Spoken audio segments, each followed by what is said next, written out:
अस्सलाम वालेकुम। आज की वीडियो में हम लोग चैप्टर नंबर 3 का टॉपिक नंबर 3.7 मोमेंटम उसको डिस्कस करने लगे। तो सबसे पहले हमें बताना चाहिए कि what is momentum. Momentum is a vector quantity और a scalar quantity, formula of a momentum, symbol of a momentum, dimensions of a momentum. तो इस सब को हम लोग डिस्कस करेंगे। ठीक है, सबसे पहले मोमेंटम अगर हम लोग इंग्लिश के टर्म्स में देखें, बेसिक टर्म्स में देखें, तो quantity of motion of a body. ठीक है, मोशन ऑफ अ बॉडी को हम क्या कहते हैं? मोमेंटम। ठीक है, रफ्तार। ठीक है, अगर एक बॉडी है वो कितनी स्पीड के साथ जो मूव कर रही है उसकी हम उस स्पीड को क्या कहेंगे? Momentum is called momentum. Quantity of motion of a body is called momentum. ठीक है, the product of mass m and velocity v of a body is called momentum. Linear velocity, not angular velocity, it is a linear velocity. Product of mass m and velocity, linear velocity of a body is called momentum or linear momentum. ठीक है, तो momentum हमारे पास एक vector quantity है और vector quantity को represent करने के लिए अगर हमारे पास मोमेंटम है तो इसका जो सिंबल है वो हमारे पास क्या है? हम इसको किस चीज़ से रिप्रेजेंट करते हैं? पी से।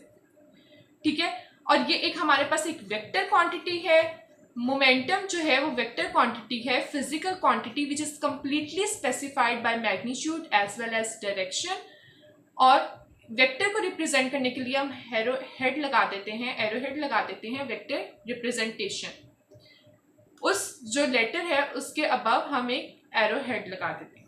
ठीक है, momentum is a vector quantity और it's direction is same as that of a velocity. जैसे स्पीड की डायरेक्शन है वैसे ही हमारे पास जो मोमेंटम है उसकी भी सेम डायरेक्शन होगी।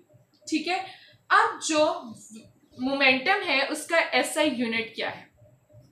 अब हमने देखा कि जो मोमेंटम है वो क्या है? प्रोडक्ट है मास का और वेलोसिटी का, दोनों आपस में मल्टीप्लाई हो रहे हैं। Product of mass and linear velocity is called momentum. तो मास का जो हमारे पास जो यूनिट है वो क्या होता है? किलोग्राम होता है और वेलोसिटी का होता है मीटर पर सेकेंड। जब हमारे पास किलोग्राम है तो ये हमारे पास किसका यूनिट है? मास का, और वेलोसिटी मीटर पर सेकेंड। तो अगर हम इसकी डायमेंशंस लिखें तो किस तरह से लिखेंगे? m l t minus 1 with in a square brackets. तो ये हम लोगों ने इसकी डायमेंशंस लिख ली मोमेंटम की। तो ये हम लोगों ने देखा कि ये हमारे पास इसका सिंबल क्या है, इसका एसआई यूनिट क्या है, इसकी डेफिनेशन क्या है और मोमेंटम को बेसिकली हम क्या कहते हैं। ठीक है, quantity of motion of a body is called momentum. ठीक है, अगर हम लोग यही बात कर लें कि हम लोग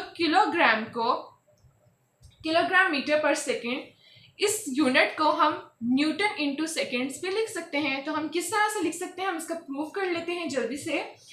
किलोग्राम इंटू मीटर पर सेकेंड को हम इस तरह से लिख सकते हैं। इसके साथ में सेकेंड्स को मल्टीप्लाई भी कर देती हूँ और डिवाइड भी कर देती हूँ। ठीक है, तो ये हमारे पास क्या बन जाएगा? किलोग्राम मीटर सेकेंड स्क्वायर और सेकेंड्स ऊपर। ठीक है, अब किलोग्राम मीटर पर second means force is equals to mass into acceleration. Newton second law हमें क्या कहता है कि फोर्स हमारे पास इक्वल होती है मास इनटू एक्सेलरेशन।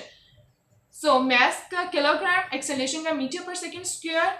सो फोर्स का हमारे पास जो यूनिट होता है वो न्यूटन होता है। ठीक है, फोर्स यूनिट इज न्यूटन। सो हम इसकी जगह पे किलोग्राम मीटर पर सेकेंड स्क्वायर की जगह पे हम लोग यहाँ पर न्यूटन को पुट कर देंगे और इनटू सेकेंड्स। तो हम लोग जो मोमेंटम है उसका यूनिट हम लोग यूनिट ऑफ मोमेंटम हम इस तरह से भी न्यूटन इंटू सेकेंड्स भी लिख सकते हैं। ठीक है, तो ये हम लोगों ने मोमेंटम के यूनिट की, सिंबल की, उसकी डायमेंशंस की, उसके फॉर्मूला की आज हम लोगों ने बात की। इसके बाद हम लोग जो डिस्कस करेंगे वो करेंगे Newton second law of motion in term of momentum.